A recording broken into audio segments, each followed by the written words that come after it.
A continuación, presentaremos la evaluación funcional del adulto mayor a través del instrumento examen de medicina preventiva del adulto mayor. En la medida que envejecemos, y lo hacemos desde que somos gestados, vamos adquiriendo experiencias, pero también vamos perdiendo ciertas funcionalidades y es necesario abordar esta condición. Una frase que escuchamos habitualmente y es transversal es la que aparece aquí en esta presentación: no quiero depender de nadie. En el fondo, ¿no es cierto?, nos está diciendo: quiero conservar mi autonomía, mi funcionalidad, quiero ser autónomo y poder valerme por mí mismo. Para el Estado de Chile y para los distintos gobiernos durante más de una década, esto ha ido, ¿no es cierto?, siendo una imperiosa necesidad de abordaje, dado los cambios en la demografía y el aumento, ¿no es cierto?, de las personas mayores dentro del grupo poblacional. Es así como los objetivos sanitarios para la década del 2011-2020, década que está terminando, ya, es reducir la morbilidad y mejorar la salud de las personas a lo largo del ciclo vital. En el caso de las personas mayores, la meta a alcanzar era disminuir el 10% la discapacidad de las personas mayores de 65 años. Esto todavía no se mide, pero, ¿no es cierto?, está dentro de las metas que debiéramos considerar a finales de esta década. Ahora, es importante señalar que en el caso de las personas mayores no podemos considerar salud solamente desde la perspectiva de tener o no tener una enfermedad, sino que la OPS y la OMS han definido que esto se hace desde una perspectiva funcional. La persona mayor es sana cuando es capaz de enfrentar el proceso de cambio, un proceso de cambio que se acelera con los años, pero que, ¿no es cierto?, es inevitable. Además, se manifiesta en un nivel adecuado de adaptabilidad a este cambio, ¿ya? Porque obviamente, ¿no es cierto?, hay un decrecimiento, hay una pérdida de algunas funcionalidades y por lo tanto la persona, a pesar de su experiencia que ha adquirido y a pesar, ¿no es cierto?, de las habilidades que puede haber adquirido, debe adaptarse a estos cambios. Y otro indicador muy importante y que diversos estudios han comprobado que es clave es la satisfacción personal. Es decir, el sentirse satisfecho con su momento, con cómo estoy viviendo esa condición, de cómo estoy afrontando la vejez y con ello, ¿no es cierto?, las posibles condiciones de salud que pueda irse sumando más de una. Y en ese sentido, ¿no es cierto?, se insiste en que una pregunta clave al hacer un examen de salud es cómo ha estado, cómo se siente, ¿ya? Debemos hacerla como desde un principio. Puede haber momentos que no son tan satisfactorios, pero en general la persona debiera contestarnos: sí, estoy bien, me siento bien la mayoría del tiempo, me adecuo a las condiciones en las cuales me encuentro. Entonces, el Ministerio de Salud se ha preocupado del proceso de atención de las personas mayores, en especial en el nivel primario, y ha editado un documento el cual aparece el link en esta presentación, que es la orientación técnica para la atención de personas mayores, de adultos mayores. En este documento, que es recomendable conocerlo a cabalidad, se señala que la atención de la salud de las personas mayores debe ser marcada por la funcionalidad.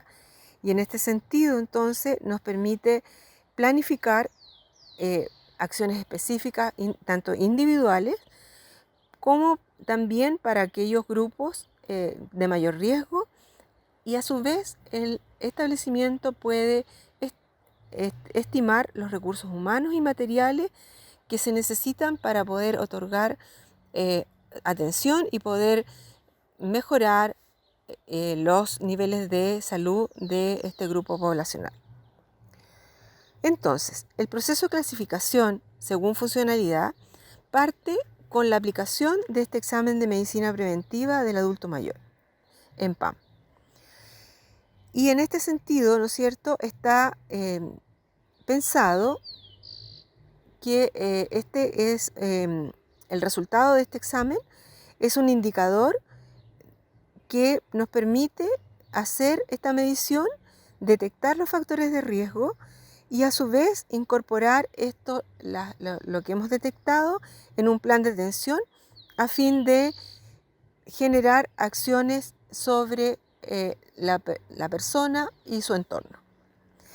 Los objetivos del examen son evaluar la salud integral y la funcionalidad de la persona adulta mayor, identificar y controlar los factores de riesgo de pérdida de la funcionalidad, elaborar un plan de acción y seguimiento para ser ejecutado por el equipo de salud y no solamente, ¿no es cierto?, por la persona que aplica el examen, sino que esto debe, una vez obtenidos los resultados, extenderse a, en el caso, ¿no es cierto?, de nuestro modelo de salud familiar, al equipo del sector. La población objetivo es las personas mayores de 65 años y beneficiarias, aquí aparece en específico el sistema público de salud. Sin embargo, también es extensiva al sistema privado y a las personas adscritas a ISAPRE, porque es un examen que, ¿no es cierto?, está incluido dentro de la Ley de Garantías Explícitas en Salud, en la cual aparece el link que debe también poder consultarse cuáles son los detalles que aparecen allí en las normativas y en la ley propiamente tal. ¿Quiénes lo ejecutan? Profesionales de la salud debidamente capacitados. En este caso, médico, enfermera, kinesiólogo, nutricionista y matrona. Es importante aquí señalar que, sin embargo, podemos tener alguna preparación de pregrado. Es recomendable tener la capacitación específica en las diversas mediciones y ámbitos que contempla este examen para poder aplicarlo, por un lado, pero también para comprender cuál es el objetivo y las líneas de acción que debemos seguir posteriormente. El rendimiento debe ser 60 minutos, ¿ya? Ya vamos a aplicar y se va a comprender un poco más y no debemos tampoco considerar esto en menos tiempo. Y la periodicidad se espera que sea anual.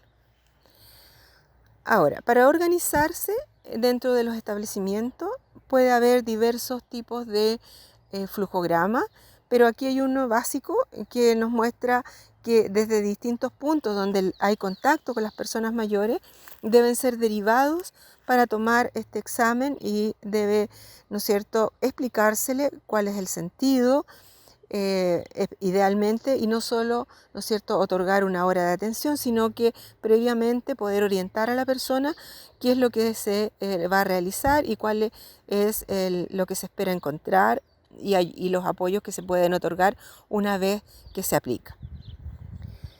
Ahora, en esta próxima diapositiva vemos qué aspectos incorpora el EMPAM. Se dividen en grandes grupos de 9 puntos, en los que incorpora en la primera parte la medición de signos vitales y antropometría. En este es recomendable que la persona que va a hacer el examen haga todo este procedimiento. Es un momento vital para poder observar los movimientos, para poder saber si escucha, si comprende algunas indicaciones, si tiene rangos de articulares, por ejemplo, para subir, sacarse la ropa, etc. Entonces es indispensable que este momento sea, ¿no es cierto?, una primera aproximación a la condición. El segundo corresponde a antecedentes, a preguntas que nosotros realizamos y algunas otras cosas que pudieran estar previamente llenadas, como es si tiene vacunas, si retira desde el programa de alimentación complementaria, las patologías y la terapia farmacológica. Aquí también es importante, ¿no es cierto?, el, el poder indagar, observar cuáles son las respuestas que la persona nos entrega. El punto 3, evaluación funcional, lo vamos a ver un poquito más adelante, un poquito más específico. El punto 4, respecto de riesgo de caída, muchas veces no tenemos los espacios para poder realizarlo, pero se hace hincapié que es fundamental. El riesgo de caída y las caídas específicamente van a condicionar incluso discapacidad. Por lo tanto, nosotros tenemos que ser predictores, prevenir ya y poder observar si existe este riesgo y poder intervenirlo.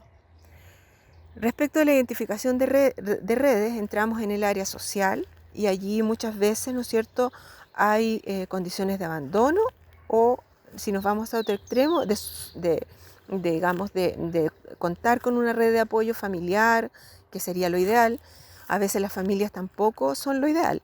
A veces las familias son obstaculizadoras de los procesos. Hay dinámicas familiares que no apoyan al adulto mayor. Entonces, no siempre puede ocurrir esas situaciones, pero es importante indagar cuáles son los apoyos verdaderos, ¿ya?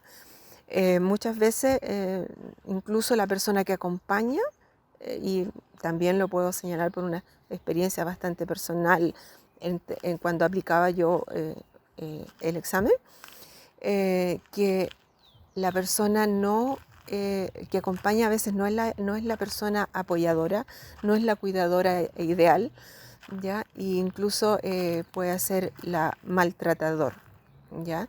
Entonces también aquí es importante nosotros poder identificar estas redes y identificar, ¿no es cierto?, cuáles son los apoyos, las redes de apoyo que cuentan. Respecto de sospecha de maltrato, también en el área social, muchas veces, tanto en el maltrato como en las adicciones, tenemos un poco de temor de preguntar. Preguntamos a veces muy superficialmente, porque también nos incomoda de alguna manera el poder descubrir y nos incomoda el no poder hacer algo, el no poder responder a esa situación, haber tenido malas experiencias previas de haber descubierto algo y no haber podido resolver. Entonces, en estos dos puntos es necesario que seamos bastante autocríticos, es decir, en el sentido de que cómo preguntamos y qué es lo que es nuestra posición respecto de poder, ¿no es cierto?, descubrir esto, si es negativo, pues, obviamente, y poder, ¿no es cierto?, dar alguna respuesta o algunos necesarios apoyos para resolver en la medida de lo posible, ¿ya? Es imperioso. Respecto de los exámenes anuales, aquí también, ¿no es cierto?, dependiendo de la patología, del problema de salud que la persona presenta, o para pesquisa, nosotros debemos, ojalá, haberlos tenido previos, porque nos permite hacer una identificación allí de algunas cosas que puedan estar indicándonos algún riesgo, o también, ¿no es cierto?, solicitarlos en el momento. Pero idealmente es mejor tenerlos previos. Y el punto 9 sería el plan de acción y seguimiento que se debería elaborar en conjunto con el usuario y la familia y el equipo a cargo. Ahora, en general, las consideraciones para la aplicación de este examen es que nosotros debemos tener muy claro qué es un control de salud. Y así debe planificarse el encuentro que vamos a tener con el rendimiento estipulado de 1 hora, porque nos permite en ese tiempo poder digamos, aplicar un examen adecuadamente. Y otra cosa importante que no siempre se hace, porque tampoco está explícito, es que no se hace examen físico. Debe hacerse examen físico. Podemos descubrir bastantes cosas allí, podemos descubrir, digamos, alteraciones, podemos descubrir incluso el maltrato, ¿ya? Si es físico, por supuesto, y en ese sentido, ¿no es cierto?, muchas veces obviamos el examen físico. No debe ser. Los espacios físicos en los cuales hacemos el examen también tienen que tener ciertos requisitos. Y eso también es un poco difícil, pero tenemos que tratar de obtener un espacio adecuado para los movimientos, luz adecuada, ¿ya? Temperatura, ambiente adecuada, porque hay que sacar la ropa, ¿ya? Y en ese sentido, ¿no es cierto?, es importante que tengamos presente estas condiciones. También es importante tener en consideración y haber revisado las evaluaciones anteriores si las hubo, cómo fue la respuesta y que nos alerte, por ejemplo, de un deterioro.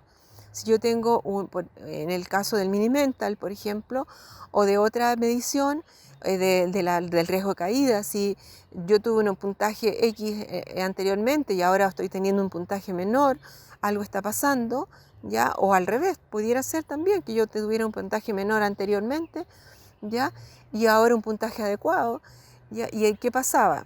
Y aquí, ¿no es cierto?, entre paréntesis, lo que les revelaba yo del acompañante, en una ocasión me tocó ver que una persona no contestó nada, por supuesto que tenía muy bajo puntaje, y a la segunda vez vino sola y dijo, yo no quise contestar nada porque estaba mi hija. Entonces, eso también, como ejemplo, les puede dar, ¿no es cierto?, ciertas luces de que es necesario conocer, revisar lo que les estoy relatando. Puede ser extremo, pero es importante. Debe comunicarse siempre a la persona el objetivo de la valoración, de manera también de no tensionar o sentir presión para la respuesta. Si me están evaluando, me puedo sentir, digamos, nervioso, me puedo sentir intimidado y a lo mejor la respuesta, que podría haber sido bien, pudiera estar, digamos, oculta por esta situación. De contar con un acompañante, estimar la participación solo cuando sea necesario, porque también allí muchas veces el acompañante tiende a dar la respuesta antes, a apurar la respuesta, ¿no es cierto?, también porque también se puede sentir que está siendo evaluado también, ¿ya? Entonces es necesario, ¿no es cierto?, que haya un acompañante, si la persona lo acepta, lo quiere, pero también, ¿no es cierto?, tenemos que dirigirnos fundamentalmente a la persona evaluada. Y aquí insistimos en ocupar cada momento en la aplicación del examen. Mantenga la atención de los movimientos, de los gestos, de los tonos de voz. Y aquí se puede encontrar información valiosísima para poder hacer una conclusión más allá del resultado concreto de la evaluación. Otra cosa importante también cuando hacemos entrevistas es de no hacer preguntas dirigidas, sino que más bien amplias, indagar, poner en la situación a la persona, en las situaciones cotidianas, por ejemplo, para poder obtener las respuestas, ¿ya? Tome en cuenta, según la edad, también presbicia y presbiacusia. Si la persona no ve y usted le está mostrando el dibujo, tiene que proporcionarle un lente. Si no escucha, también tiene que ser, ¿no es cierto?, adecuada el tono de voz, la cercanía, etcétera, para que la persona pueda, ¿no es cierto?, tener la posibilidad de una respuesta adecuada según su condición. La elección de instrumentos de evaluación de funcionalidad, que era lo que habíamos dejado un poco pendiente, tiene dos grandes herramientas, que serían el EFAM y el índice de Bartel. El EFAM es un predictor de pérdida de funcionalidad, no es, digamos, no es el examen final, y eso también hay que tenerlo claro. Yo a través de este examen puedo catalogar a la persona con autovalencia, con dependencia, pero es un predictor. Yo podría cambiar, por lo tanto, esa condición. El índice de Bartel se aplica y ahí también tenemos que tener cuidado de que si yo he indagado en las preguntas anteriores alguna condición de dependencia, debo aplicar índice de Bartel, ¿ya? Si la pregunta fue, ¿usted se puede quedar solo? ¿Con quién vive? Y la persona le dice, no, sabe que yo no lo puedo dejar solo por mucho rato. Ojo, ahí pudiera haber, ¿no es cierto?, una dependencia. Por lo tanto, es necesario, ¿no es cierto?, en las preguntas previas y en el examen previo, poder determinar si voy a utilizar el EFAM o voy a utilizar el índice de Bartel para la funcionalidad. Respecto de la escala de depresión, la escala de Pfeffer o el mini mental extendido Fosstein, estos no están incorporados necesariamente dentro de lo que es el EMPAM, pero uno pudiera aplicarlo allí mismo, ya a continuación, para poder tener más elementos de juicio y poder aportar a un diagnóstico, o también acordar en el equipo si esta instancia se hace posteriormente por otro profesional o por el mismo profesional en otra instancia, ¿ya? Eso se puede, ¿no es cierto?, acordar dentro de los procesos y los flujogramas de atención. Y aquí, ¿no es cierto?, definimos nuevamente lo que es el EFAM. Es un predictor de pérdida de funcionalidad. Permite detectar en forma integral los factores de riesgo de la persona mayor que vive en la comunidad y que es autovalente. Y por otro lado, el índice de Bartel se aplica cuando una persona ya tiene algún grado de dependencia. Entonces, finalizando, conclusiones y reflexiones. Es necesario comprender y asumir la importancia de conocer los instrumentos de evaluación de funcionalidad. Insisto, no es un screening, no es un checklist. No basta con aplicar de modo la encuesta, este instrumento es imperioso poder claramente saber de qué significa, tener las bases de conocimiento para saber y contestar las siguientes preguntas. ¿Qué estoy midiendo? ¿En qué aspectos de la vida afecta la funcionalidad de la persona que estoy evaluando? Como tratamiento al resto del equipo, ¿cómo transmito, al resto del equipo lo que observé?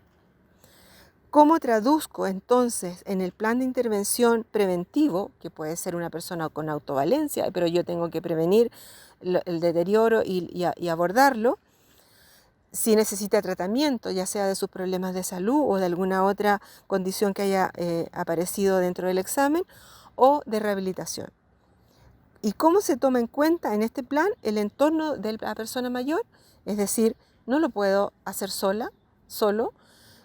Tengo que considerar a la persona en primer lugar. El centro de la atención es la persona, la familia u otros. Ya dijimos, pudieran haber otras personas que sean centro de apoyo y la comunidad. Es necesario poder contestar estas preguntas previamente en equipo, poder reflexionarlas, poder acordar de cómo lo enfrento, porque, insistimos, es necesario en este momento y en el futuro próximo poder, ¿no es cierto?, abordar la salud integral de la población de personas mayores. Muchas gracias.